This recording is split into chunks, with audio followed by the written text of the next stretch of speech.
For old time's sake, and there's no going back, the two endings to Luke Davies's Candy, a novel of love and addiction, both the book and the film adaptation of the same name released in 2006, both of which I love so much. The 2006 film was directed by Geoffrey Armfield, which yours truly has reviewed both of them, the novel or book and the film, which you guys and girls can check out in the links down below in the description box. But in this video I want to discuss the two endings to Luke Davies's Candy, the first ending being a very bittersweet kind of ending, while the other, in the 2006 film adaptation, it was a lot darker and heartbreaking. It was, but also very beautiful in its own way. And the ending to the book and film, as yours truly has mentioned in the opening of this video, for old time's sake and there's no going back, respectively, both of these endings were so friggin' good and so powerful in their own unique ways, but also very heartfelt. They were the first ending, which is for old time's sake in the book, the 1998 published novel Candy, a novel of love and addiction. That ending, one of two endings in that book, took place within a car, the car of Candy and Jack, aka the narrator, who is unnamed, an anonymous narrator who is based on Luke Davies, since this novel is a semi-autobiographical depiction of Luke Davies's struggle with heroin and his love for Megan Bannister, his Candy, the same Candy from the novel of the same name. The title character, his beloved Candy, was Megan Bannister, and like Jack, Luke Davies based Candy partly on Megan Bannister, his beloved Candy. And this ending, which took place within a car, Jack and Candy made love for the last time because Candy insisted on it, especially since this will be the last time either one of them will see each other, especially considering how these two are addicted to one another, exactly like they're addicted to the drugs they take, specifically heroin. Candy knew that, as did Jackie Boy. Their love is addictive and destructive as hell. It was basically these two made love within the car in a storm, which is quite fitting of their emotional state and how this moment is so precious, considering that it will be the last time either one of them once again will see each other. So why the fuck not should Candy and Jack not fuck for the last time? And that moment in this ending, before the actual ending of this book, the epilogue, actually was so beautiful and is so fitting once again that it takes place within a car in a storm, a huge storm, which was so thunderous and rainy as hell, emotional, passionate and raw. This moment, this one last fuck between the two,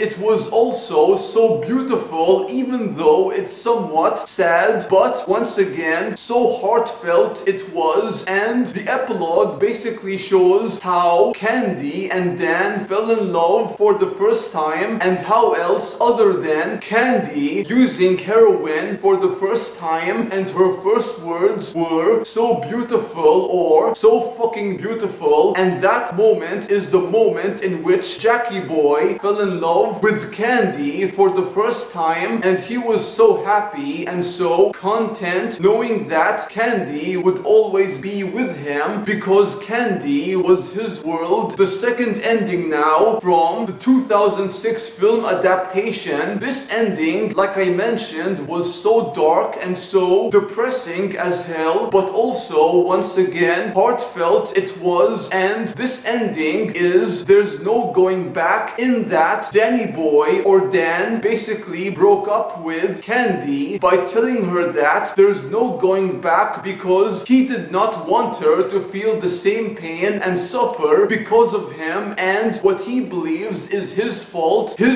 because he dragged her into into this hell, the hell that is addiction for heroin and her loving him, Danny boy. But it was not his fault because Candy made her own choice to become part of his lifestyle and embrace it as her own. They loved each other and their love was not based on their addiction for heroin, but their love was real and very heartwarming. It was for them as it was for yours truly. This ending, however, is best for them, especially if they want to move on and better themselves, which is what Casper, their father figure and friend, would have wanted for them, and Danny boy did not want to drag her back into that hellhole, that addiction, which was a nightmare for them, especially for Candy. But Candy made her own choice and Danny boy also made his own choice, and that's to end his relationship and bond with Candy once and for all. He partly succeeded in doing that because while Candy is very heartbroken, she loves Dan so much and can never truly forget about him, because your first time and first love, you can never truly forget about them regardless of who he or she is. This ending, thinking about it right now, this ending broke my heart into bits. It did. I am sure Danny boy in the future, an unknown future, he will find himself and what makes him happy with or without Candy, his beloved, sweet and always beautiful Candy. And that's my thoughts on both endings to Luke Davies's Candy, a novel of love and addiction, both the 1998 published novel and the 2006 film adaptation of said novel. Thank you guys and gals for watching. Hope you enjoyed the video. If you did, please like, comment, subscribe if you wish, and do check out my gaming channel where I do Let's Play series, gaming content, and so much more. Until next time, peace out, take care, adios amigos, au revoir, and sayonara.